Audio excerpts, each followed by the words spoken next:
Hey everybody, this is Abby from Realistic Kitchen and Gardens, and I wanted to spend this beautiful day on March 25th, which is 58 degrees out and beautifully breezy, to talk about a little more about my plans for the property.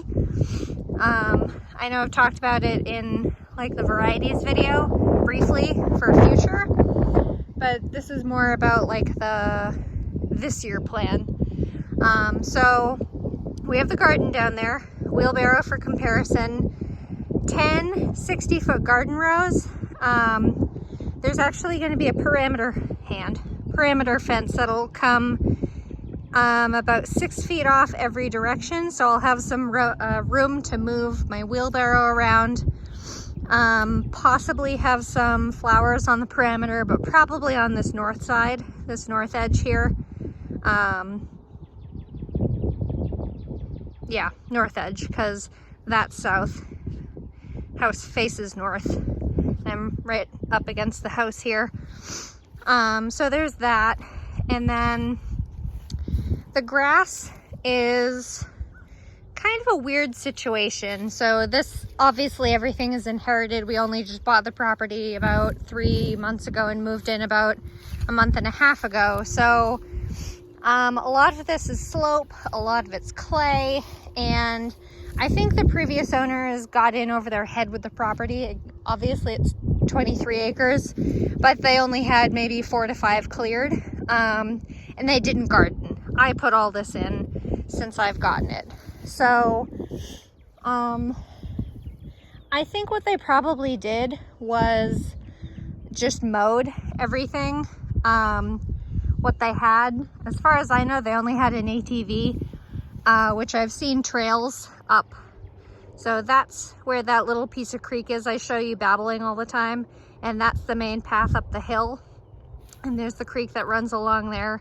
There obviously is our chicken coop, freshly built, and the grass goes down over there a bit, across the creek, and you can see some grassy area. That is where all that fencing was that I pulled all the T-posts out of and had that big gate and stuff. That's still in the process of moving, and I'm going to be using a lot of those materials to fence this garden. We will have to buy more fencing, but I think we have at least 50% of the T-posts to do this. And then we come up the hill. That's the garden. That whole length of it this way, not the 60 feet, but up here, I think is about 50 feet long. It'll be more with the perimeter fence, 6 feet on both sides. Sorry, it's a beautiful breeze, but it may get in the microphone. So that's about 50 feet for size comparison. So we have this whole hill that goes all the way up to the road. That house is across the road. That's not nearly as close as you think it is. You can see their mailbox right there, which is on the other side. Somewhere along here on this swath, we're going to put a large blueberry patch with high bush blueberries that get like 6 to 8 feet tall, and there's going to be 8 of them offset. So 2, 2, 2, 2, that's 8, not 6. And then potentially either hazelnut or currants or some kind of small shrubbing type thing that'll go with it. And it'll have little companion plants, like I'm thinking putting bee balm in there, and also called Monarda, like all that kind of stuff as companion plants. And the rest of this grass, all this grass, this is another problem area up there, but all this grass that you see, and it's already, I don't know, 8 inches tall in places based on the grass there is. I'm gonna let this go to prairie, kind of just field, as tall as it wants to go, and we're just gonna mow paths because we don't have a ride-on. I don't want to get a ride-on because like all down there you can't. So there's a trampoline we inherited, and that's as big as you think it is, so that's how far off that is. The rainwater off the gutters, where's my hand? Right there. Right now the rainwater off the gutters feeds down into 2 different and they go down underneath the ground. There's one pipe that comes out over around here somewhere, but the main one comes down at the top of where it's down the hill, or up the hill from it. Oh, there's a chicken running around.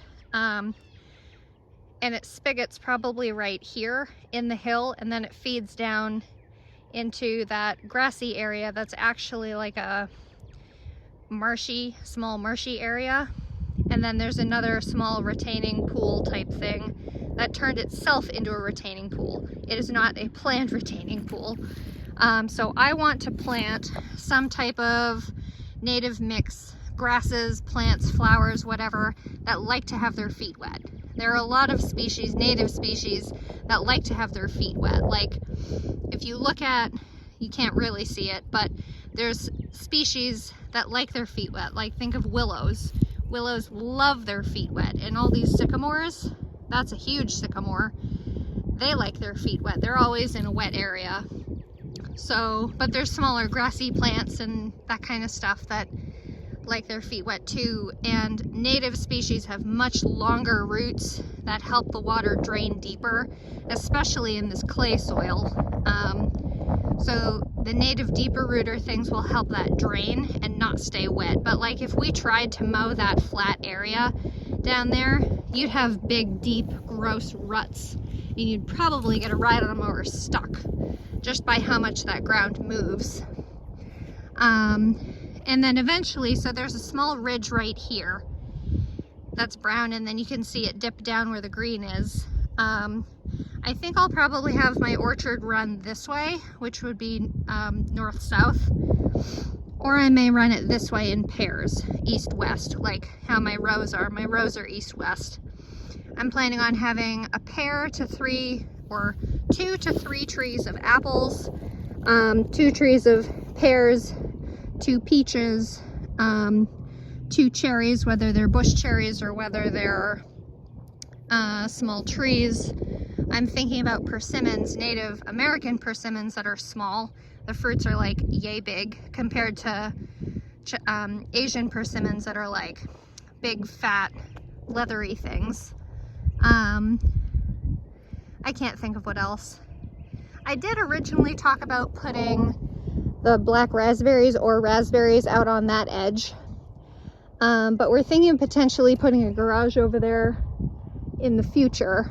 So I don't really want to mess with that. Oh, I forgot. Pause that for a second. I meant to talk about over here on this swath. I want to do a huge, like minorly raised, like a foot to 6 inches, 18 inches, something like that, of a strawberry patch. Because there's not really a good area around here that does strawberries. You pick, like I got to do when I was in Worcester. There just really isn't a good grow area for whatever reason. So it'll be interesting to do with the slope. We'll have to see how that goes. And then I guess I'll continue on this way and then we'll go back over there. The raspberries are in. Let me show you these. They're actually doing pretty well.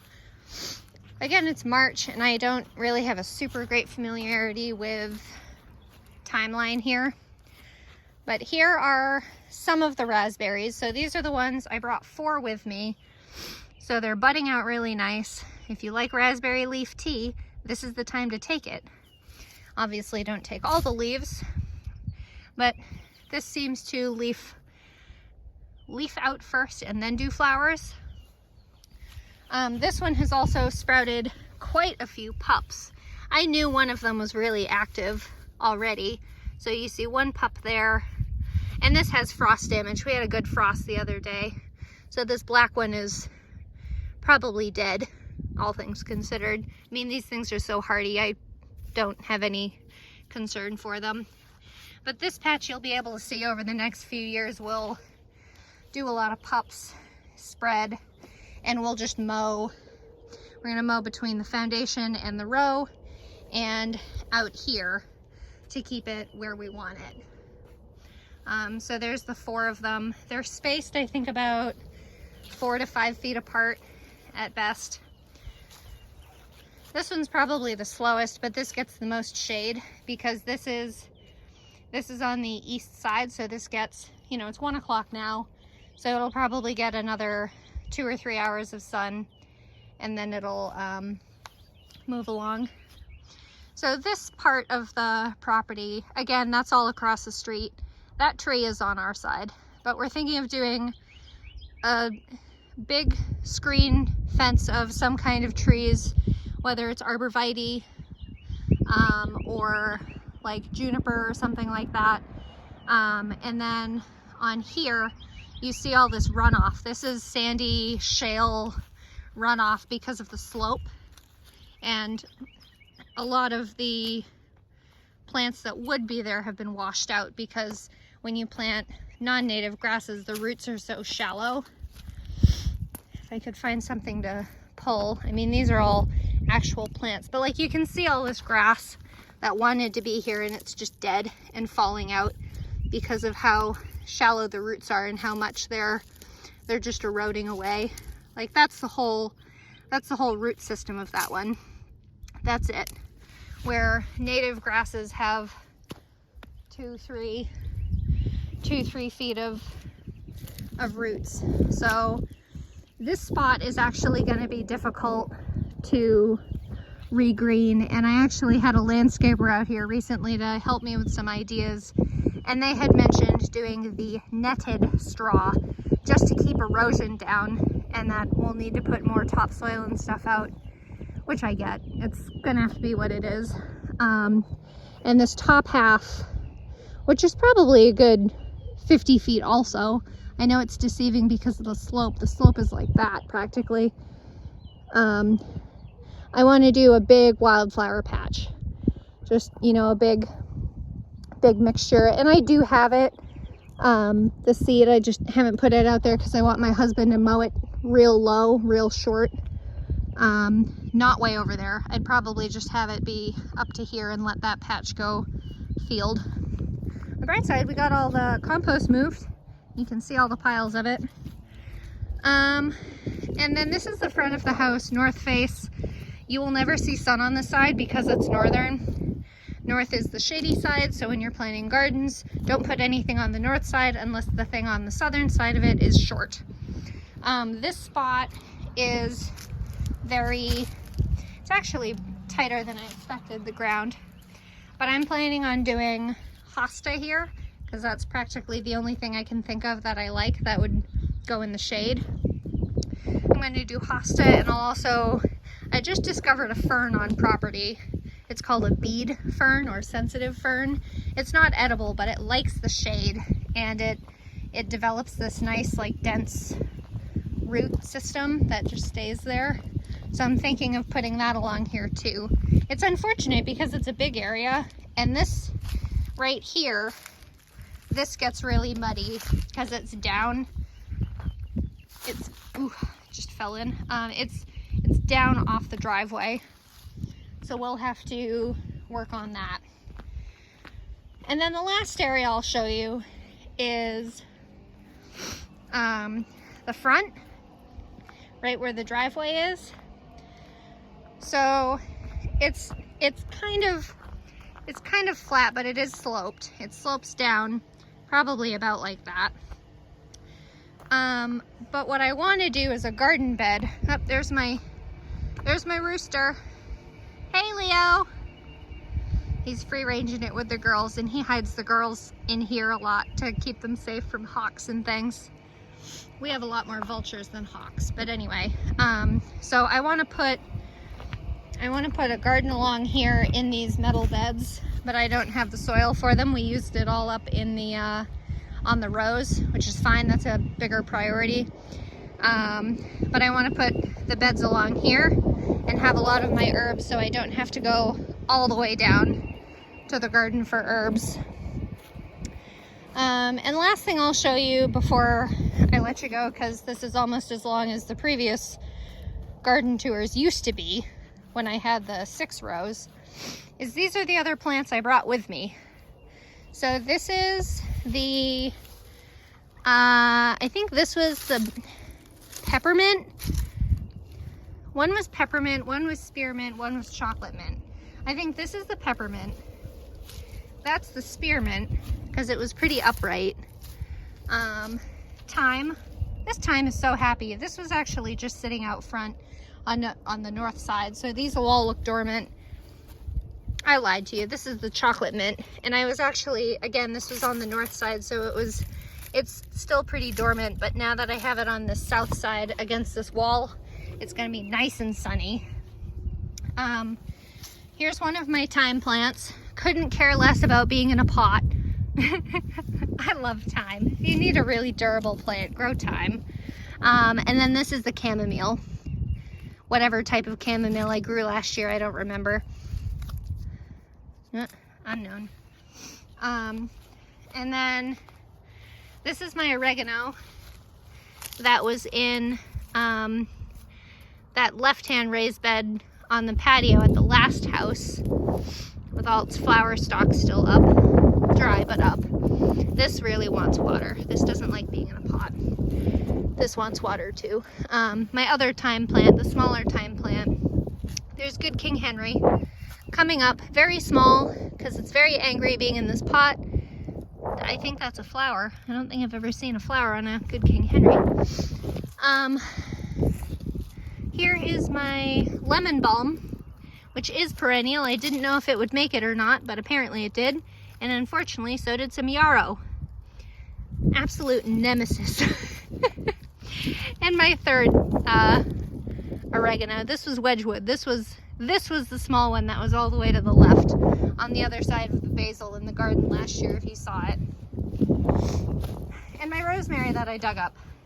It's been in the basement. I've been trying to keep it out of the frost, but it gets dry in there and angry. So I'm trying to prune this so that it'll be a nice big shrubby bush. This is ARP rosemary, ARP, from Territorial Seeds that I got as a little 4-inch pot last year. Put it in the ground. It did pretty well, all things considered. I covered it with a cloche this winter, plastic cloche, and it did pretty darn well, you know, till I dug it up and moved it in February.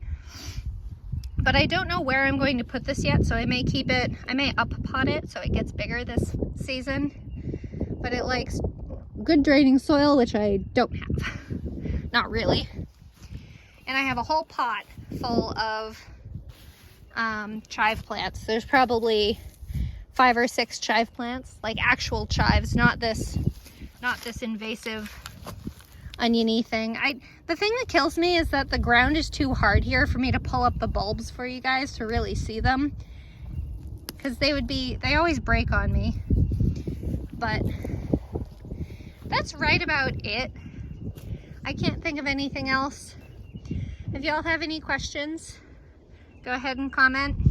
If you like this kind of stuff and you want to see all the change, stick around, like, comment, subscribe, and follow along on my Facebook page, Realistic Kitchen and Gardens, where I post more often, though video 2 days in a row. How shocking. Leave it to the good weather. All right, bye.